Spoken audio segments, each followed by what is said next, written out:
Así sucede con Felipe González. Yo soy Felipe González, aquí están las noticias. 10,000 productores tortilleros que están integrados al Consejo Rector de la Tortilla Tradicional Mexicana se han incorporado a un proceso de distribución directa del maíz a fin de evitar intermediarios y evitar con ello también aumentos en el precio del kilo de tortilla. Rebeca Morales. Con el fin de eliminar intermediarios en el proceso de distribución del maíz e impedir aumentos en el precio del kilo de tortillas, el Consejo Rector de la Tortilla Tradicional Mexicana se incorporará en el proceso de distribución de este grano para abastecer al menos 10,000 tortillerías en el Estado de México. Sergio Jarquín Muñoz, presidente del Consejo, indicó que se trata de traer directo del productor el maíz a los molinos y de esta manera reducir al menos en 500 pesos el costo de la tonelada de maíz, que por mes podría traer ahorros de hasta 20,000 pesos por establecimiento. Al momento se tiene ya una negociación para la colocación de alrededor de 30,000 toneladas de maíz y a lo largo de toda la temporada de cosecha se espera la colocación de más de 50,000 toneladas provenientes de estados como Guerrero, Guanajuato, Sinaloa, Morelos e Hidalgo. Escuchemos. Ahorita de inicio se van a estar ahorrando por lo menos 500 pesos por tonelada, mis compañeros molineros.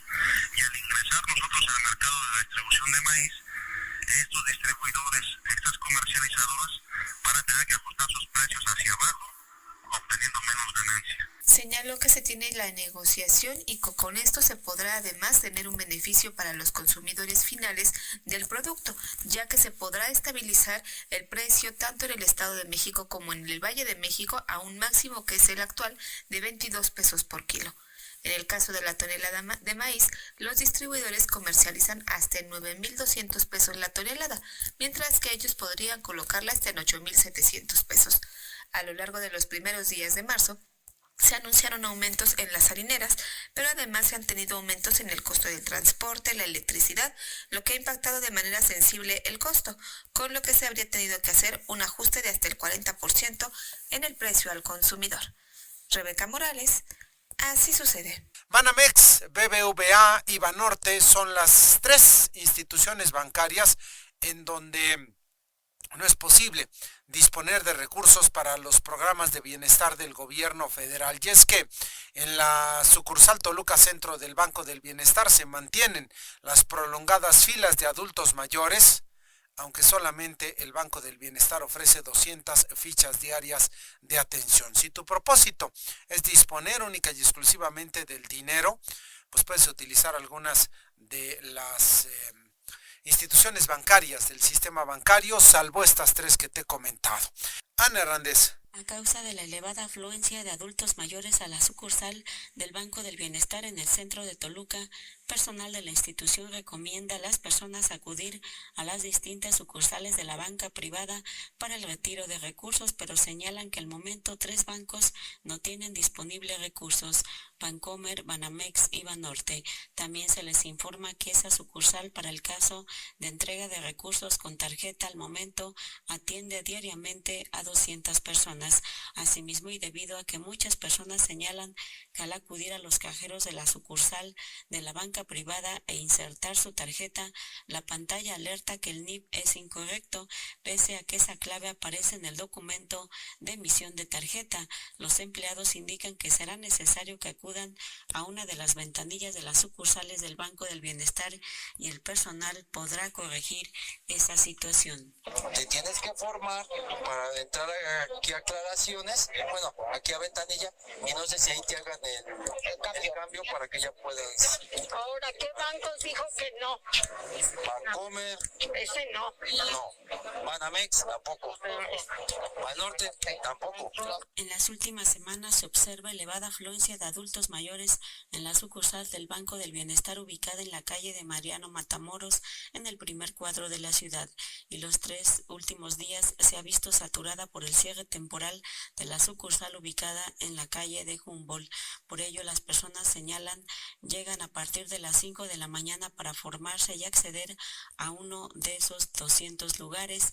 Cabe destacar que las sucursales del Banco Azteca, Banorte y Banjército no cobran algún tipo de comisión a los adultos mayores. Para Así Sucede, Ana Hernández. En los últimos 4 años han sido asesinadas 15.158 mujeres en el Estado de México y solo 25% de los casos se investigó como feminicidio. Así lo señaló María de la Luz Estrada, coordinadora del Observatorio Ciudadano Nacional del Feminicidio. Sonia Vilchis. En los últimos 4 años han sido asesinadas 15.158 mujeres en México y de este total solo el 25% se investigaron como feminicidio. Así lo señaló María de la Luz Estrada, coordinadora del Observatorio Ciudadano Nacional del Feminicidio. Al visitar la ciudad de Toluca, especificó que solo el 20% de los casos de feminicidio llega a una sentencia. De ahí que las fiscalías, dijo, tienen que mejorar sus procesos para juzgar con perspectiva de género. Escuchemos. Violencia contra las mujeres, donde las autoridades se resisten a aplicar en todo el criterio que estableció la Corte, que toda muerte violenta debe ser investigada como feminicidio. Importante mencionar que a los 4 años, estos últimos 4 años en el país han sido asesinadas más de 15,000 mujeres en México. A la par, hizo un llamado a todas las autoridades de Procuración y Administración de Justicia para investigar y juzguen con perspectiva de género a fin de evitar casos como el de Mariana Lima, que tardó 13 años en llegar a una sentencia. Así sucede. Sonia Vilchis. Hablando del caso de Mariana Lima Buendía, el ex policía Julio César Hernández, identificado como el feminicida de esta joven, fue sentenciado a 70 años de prisión. Así lo confirmó Irinea Buendía, madre de la mujer víctima de feminicidio. La sentencia ocurre 13 años después del feminicidio sucedido en 2010 y que inicialmente fue clasificado como un suicidio.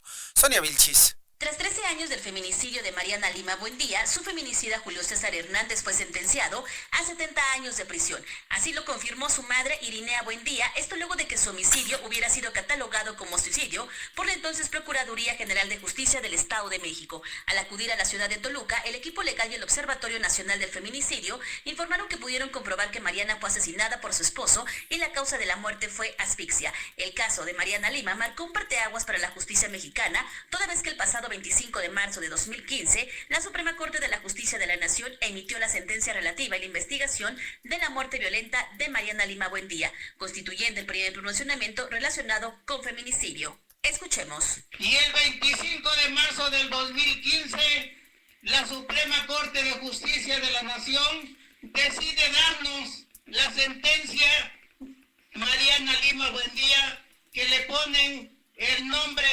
Mariana Lima Buendía a petición mía y de mi esposo como honor a su memoria. Desde el feminicidio de Mariana Buendía a la fecha, tuvieron que pasar más de 4.745 días para que el Poder Judicial del Estado de México emitiera una sentencia.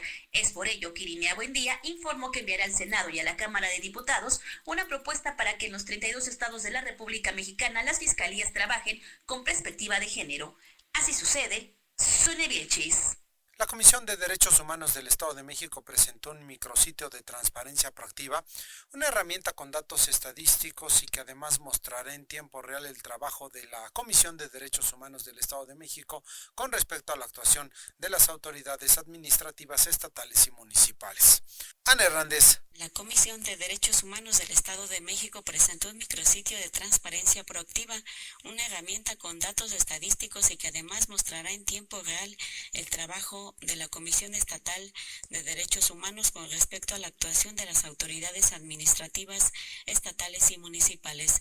Dicho micrositio en una primera etapa contiene información de 2015 a 2023 sobre quejas presentadas ante la CODEM, mismas que se clasifican por año, municipio, principales derechos violentados y principales autoridades probablemente responsables. La presidenta del organismo defensor, Mirna Araceli García Morón, detalló además que muestra los servicios de capacitación que brinda el organismo a sectores específicos. A futuro, el organismo prevé actualizarlo con todas las quejas recibidas de años posteriores a 2015, pues se informó ya se está procesando.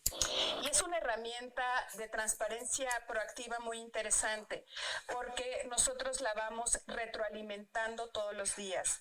La Comisión de Derechos Humanos, desde su creación, estuvo por supuesto recibiendo quejas, pero fue hasta 2009 que nosotros empezamos a tener una sistematización de esta información a través de nuestro sistema de quejas. Ese micrositio está alojado en la página web de la Comisión de Derechos Humanos del Estado de México, www.codem.org.mx. Para Así Sucede, Ana Hernández.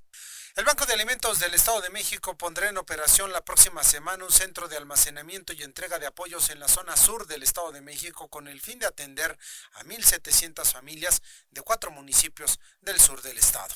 Rebeca Morales. Durante la siguiente semana, el Banco de Alimentos del Estado de México pondrá en operación su centro de almacenamiento y entrega de apoyo en la zona sur del Estado de México con el objetivo de atender alrededor de 1,700 familias de 4 municipios de la zona. Alberto Canul Juárez, director del Banco de Alimentos Cáritas, aseguró que desde hace varios meses se atiende a comunidades de Lubianos, Tlatlaya y Tezcaltitlán. Sin embargo, el ofrecimiento del presidente municipal de Tejupilco permitirá concretar la instalación de un centro de alimentación en este municipio, con lo cual se ahorrarán gastos en traslado de paquetes alimenticios. La inversión que tendrá que hacerse por parte de la institución de asistencia será la adquisición de una cámara de refrigeración, ya que las condiciones climáticas requieren este tipo de almacenamiento para los alimentos, además de la contratación de personal de la zona, que será un almacenista, un chofer y una trabajadora social. Ver lo que es realmente la pobreza en esas zonas, es decir, lo que es el centro de la población, pues no hay problema, pero nada más se retira uno 10 kilómetros, 15 kilómetros de la cabecera municipal y de veras hay que constatar lo que es la verdadera pobreza. Cuando hemos ido para hacer los estudios socioeconómicos, nos dicen, vayan ustedes a la delegación, y la delegación es una palapa. De esta manera se espera impactar hasta 8,000 personas de la zona sur del estado, que son 550 familias del municipio de Temascaltepec, 200 de Tezcaltitlán y alrededor de 700 familias de Tejupilco.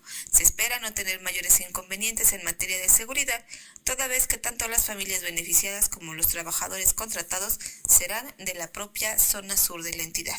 Rebeca Morales, Así Sucede. En un par de semanas, a finales del mes de marzo, vence el plazo para que las y los contribuyentes de Toluca aprovechen los descuentos en el pago de los derechos de agua y el impuesto predial.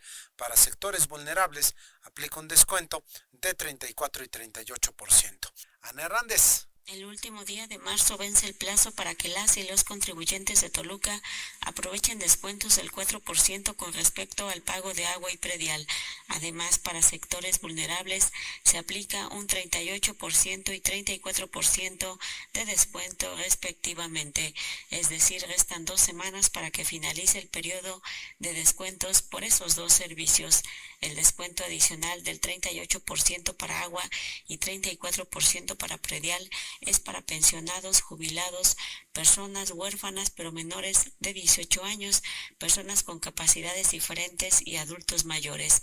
Asimismo, para viudas y viudos, madres solteras sin ingresos fijos, personas físicas cuya percepción diaria no rebase 3 salarios mínimos generales vigentes y personas liberadas con motivo de amnistía estatal. En pago de predial, Toluca promociona un 2% adicional por pronto pago y se aplica como estímulo por el puntual cumplimiento en el pago de los 2 últimos años. El pago de agua y de predial puede llevarse a cabo en las instalaciones de agua y saneamiento de Toluca, ubicadas en Avenida 1 de Mayo, en la zona industrial de la capital mexiquense, también en Sauces, en Paseo de los Sauces 107 y en La Garcesa, en la calle 23 de septiembre, en la colonia Morelos y también en los portales de Toluca. Para Así Sucede, Ana Hernández. En 2022, el Instituto de Investigación y Fomento de las Artesanías del Estado de México capacitó a 5,000 artesanos en herramientas administrativas y contables, así como en laboratorios de innovación para que las artesanías dejen de ser ornamentales y se vuelvan utilitarias. Manuel Luna. De acuerdo con la directora del Instituto de Investigación y Fomento de las Artesanías del Estado de México, Carolina Charbel Montesinos Mendoza, cada día son más los artesanos que se capacitan. Tan solo durante 2022 2022 alcanzaron a capacitar a 5,000 artesanos. Tuvimos una meta de 5,000 artesanos que se capacitaron a través de 2 vías, que fue la vía presencial o la vía virtual. Esto es importante porque nos capacitamos solamente en herramientas administrativas y contables. También estamos hablando de los laboratorios de innovación que se hicieron en distintas comunidades del Estado de México, donde lo que buscábamos es que las artesanías dejaran de ser ornamentales para pasar a ser utilitarias. En las capacitaciones digitales la participación está en ascenso, donde los artesanos que se conectan a los cursos abarcan un rango de edad de los 18 a 60 años. Detalló que hasta antes de 2020 se capacitaban menos artesanos, por lo que el número se ha incrementado. Pero más importante, que las capacitaciones tienen calidad de contenidos. Además, estos cursos se encuentran en su página y son descargables, pero también pueden asistir de manera presencial a través de los laboratorios de innovación. Para el 2023 seguimos con este proceso de capacitación, pero escalado, que las materias van seriadas, y lo que estamos buscando con la Secretaría del Trabajo es que tenga un valor curricular, de que el valor curricular le permita al artesano ser un artista más completo. Y estamos hablando de una tira de materias de más de 43 temas, que van desde comercio digital, comercio tradicional, cómo vender más y mejor, colorimetría, pantones, cómo tener un mejor etiquetado, cómo atender mejor a los clientes. Es decir, es una gama amplia. En el sexenio de la actual administración del gobierno estatal se han capacitado 12,437 artesanos de 13 ramas y 42 subramas. Sin embargo, ha notado que hay ramas que disminuyen su participación en dichas capacitaciones, como la talladura de hueso y cuerno, así como los dedicados al vidrio y canteros. Hay otras con mayor participación, como las relacionadas con los textiles, alfarería y cerámica, por lo que es importante no abandonar a las de baja participación y seguir fomentándolas. Para Así Sucede, Manuel Luna. Diputados aprobaron en comisiones iniciativas del Partido del Trabajo, Movimiento Ciudadano y el Partido Verde para que sea obligatorio que las sesiones de cabildo de los ayuntamientos se transmitan por medios digitales y que la orden del día de cada sesión sea pública con mínimo de 12 horas antes de la realización de las sesiones de los ayuntamientos. Manuel Luna. En sesión de trabajo de la Comisión de Legislación y Administración Municipal de la Cámara de Diputados, fueron aprobadas por sus integrantes las iniciativas del Partido del Trabajo, Partido Verde Ecologista de México y Movimiento Ciudadano relacionadas con la transmisión de las sesiones de cabildo de los ayuntamientos a través de medios digitales. Las iniciativas aprobadas en el caso del Partido del Trabajo fue la propuesta por Sergio García Sosa sobre la iniciativa para modificar diversas disposiciones en materia de transmisiones y publicaciones de sus sesiones de cabildo en plataformas y redes sociales. Del Verde Ecologista, las diputadas María Luisa Mendoza Mondragón y Claudia Desire Morales Robledo propusieron establecer criterios de las sesiones y su transmisión en Internet, mientras que la iniciativa de Movimiento Ciudadano, realizada por Juana Bonilla y Martín Cepeda, establece la publicación de la orden del día con mínimo de 12 horas antes de la realización de las sesiones de cabildo en cualquiera de sus modalidades. Por lo anterior, la comisión aprobó reformas a los párrafos primero, segundo y quinto, adicionando el párrafo cuarto y recorriendo los subsecuentes del artículo 28 de la Ley Orgánica del Estado de México, como se detalló en la lectura realizada por el diputado Mario Santana. Los ayuntamientos sesionarán cuando menos una vez cada 8 días en sesión ordinaria o cuantas veces sea necesario en asuntos de urgente resolución por medio de sesiones extraordinarias a petición de la mayoría de sus miembros, y podrá declararse en sesión permanente cuando la importancia del asunto lo requiera. Las sesiones de los ayuntamientos serán públicas y deberán transmitirse en vivo a través de su página oficial de internet, plataformas, redes sociales, radio o televisión. Lo anterior, salvo en casos justificados de emergencia, desastre, amenaza, peligro o riesgo de acuerdo con el Código Administrativo del Estado de México, en caso de emergencia nacional o estatal, de carácter sanitario o de protección civil, podrán sesionar a distancia garantizando la identificación correcta de sus miembros, intervenciones y sentido del voto, certificándose por la Secretaría del Ayuntamiento. Para Así Sucede, Manuel Luna. El representante del partido Nueva Alianza ante el Consejo General del Instituto Electoral del Estado de México, Efraín Ortiz, recientemente señalado, por cierto, como responsable de violencia política de género, cuestionó a los diputados sobre los topes de gastos de campaña que para esta elección serán, esta elección de la gobernatura, de los 448 millones de pesos, y propuso que haya una reforma con la finalidad de disminuir los topes de gastos de campaña. Manuel Luna. tras la aprobación del gasto de campaña para las candidaturas por la sucesión de la gubernatura mexiquense, cercano a los 450 millones de pesos y que hasta ahora es el más alto en la historia de las elecciones mexiquenses. Efrén Ortiz, representante de Nueva Alianza ante el Instituto Electoral del Estado de México, afirmó que coincide con el pensamiento de la ciudadanía de que lo aprobado es excesivo, a pesar de que no se pronunció durante la sesión del Consejo General del IEM al respecto. Porque eso es lo que establece la ley. La ley es la que fija sus topes de gasto de campaña, no el Instituto Electoral del Estado de México, ni los partidos ni los consejeros. Yo coincido totalmente con los ciudadanos que consideran que esos topes de gasto son excesivos. Yo también creo que son excesivos, pero por eso es importante que salgan a votar, sobre todo por sus diputados y por sus diputadas, porque ellos son los responsables de modificar esa fórmula de financiamiento público y de tope de gastos de campaña. Nosotros lo único que, nosotros ni siquiera, porque nosotros no votamos, pero las consejeras lo único que hacen es votar y aprobar lo que establece la propia ley, ¿no? En ese sentido, hizo un llamado a los legisladores para que se pongan de acuerdo en realizar algunas reformas, porque lo escandaloso no necesariamente significa que todos los partidos tengan la capacidad de gastar tanto. Sin embargo, le corresponde a los legisladores revisar esas reformas. En reiteradas ocasiones ya lo hemos venido señalando. Lo escandaloso no son tanto los topes de gastos de campaña, porque eso no quiere decir que un partido político, en el caso nuestro, tenga ese dinero para gastarlo, ¿no? Nosotros de hecho somos el partido político que menos financiamiento público recibe. Entonces yo creo que eso hay que preguntárselo a los diputados. ¿Qué piensan hacer para empezar a disminuir los costos de las elecciones en México, ¿no? Que son muy costosas. Le hace falta una reforma electoral, pero consensada con todas las fuerzas políticas para impulsar una reforma que realmente vaya a disminuir los costos, pero sobre todo que vuelva más creíbles los procesos electorales, ¿no?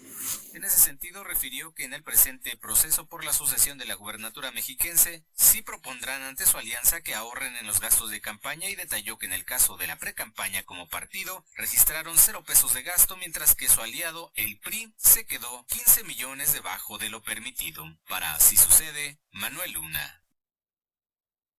Vamos a tener información deportiva en este programa de noticias. Voy a saludar con mucho gusto al señor Luis Manuel Jaramillo. Señor Jaramillo, ¿cómo está? Buenos días.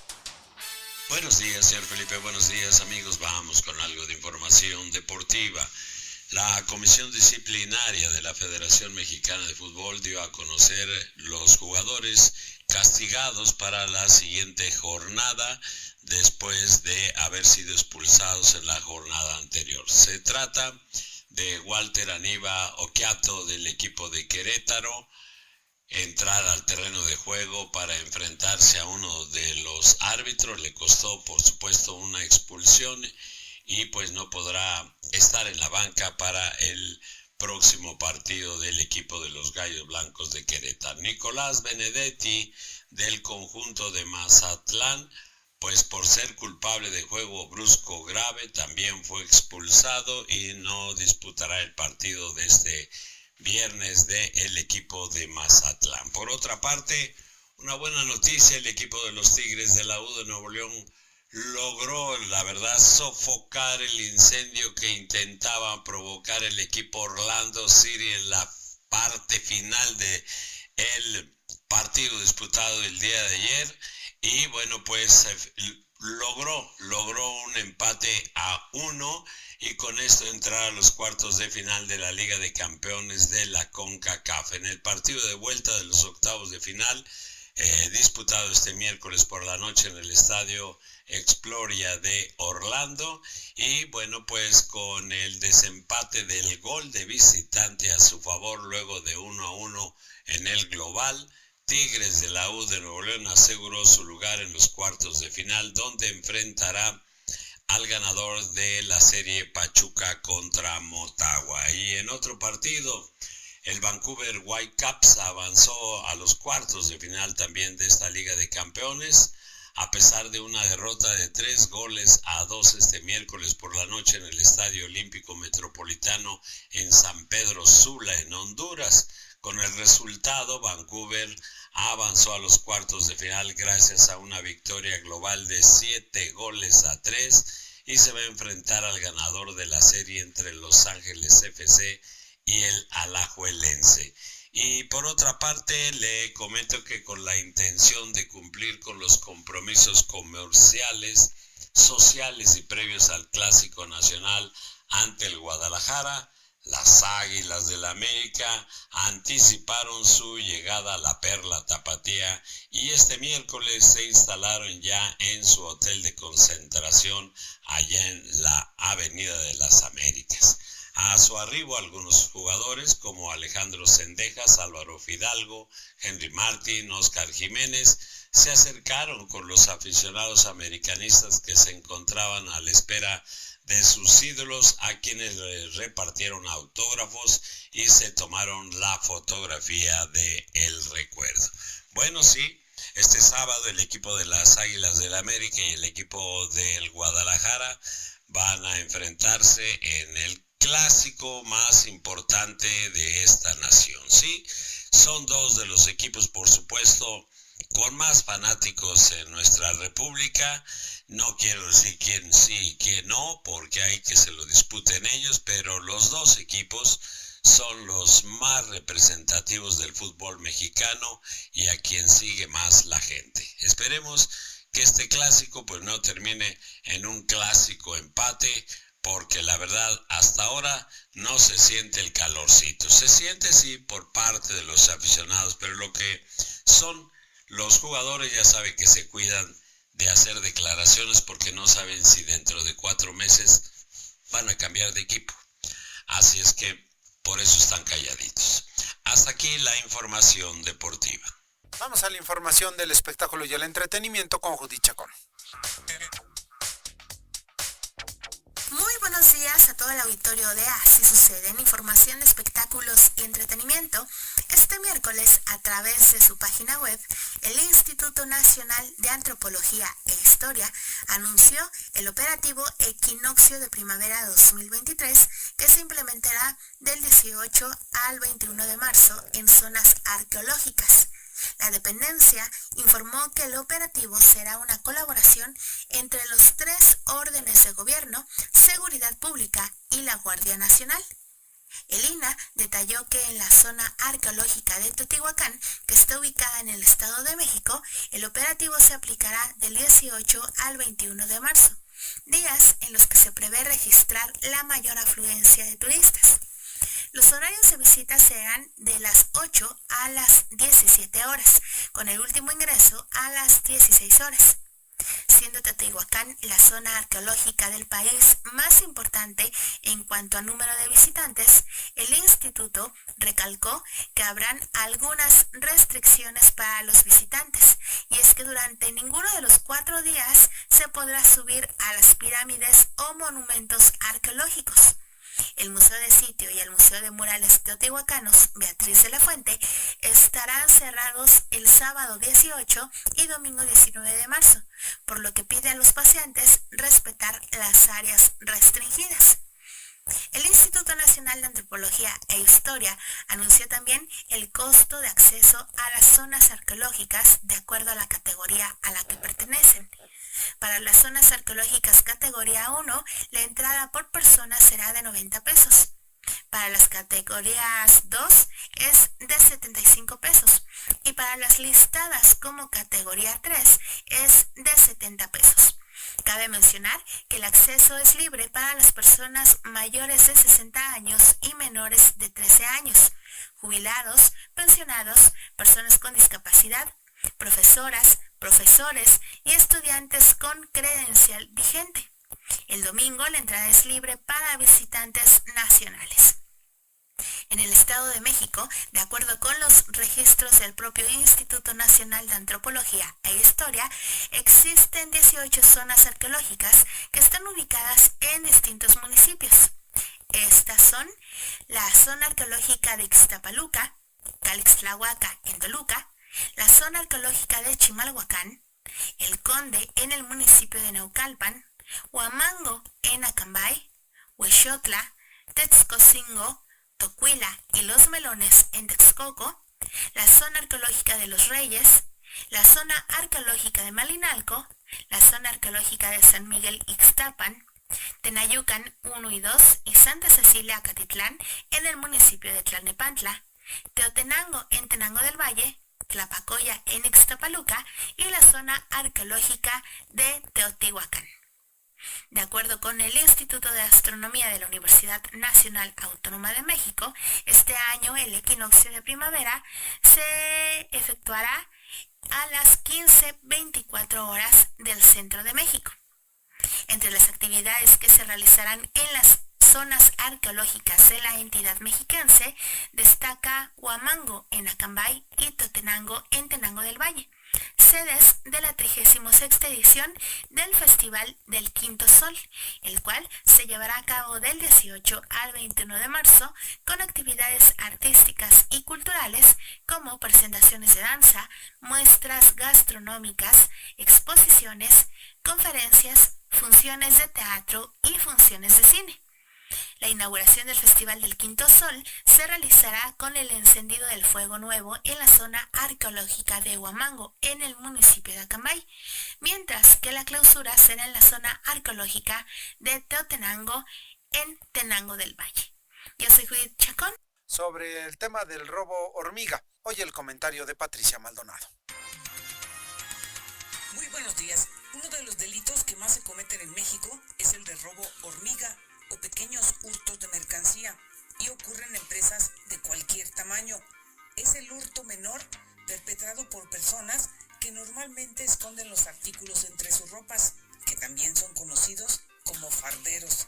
Se produce por los clientes, pero igualmente de parte de los empleados, por lo que se hace indispensable realizar recuentos frecuentes de artículos y utilizar tecnología especializada para grabar lo que sucede en los establecimientos. Según un estudio del Grupo Multisistemas de Seguridad Industrial, cerca del 60% de los mexicanos hemos cometido algún robo hormiga a lo largo de nuestras vidas, y las pérdidas van en miles de millones de pesos para los establecimientos.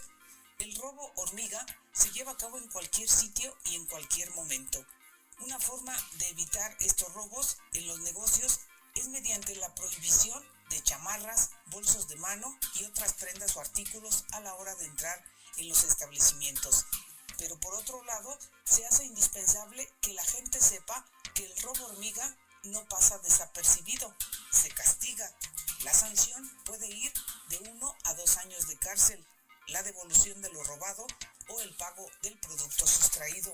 En Así Sucede, Patricia Maldonado Pérez. Así sucede con Felipe González.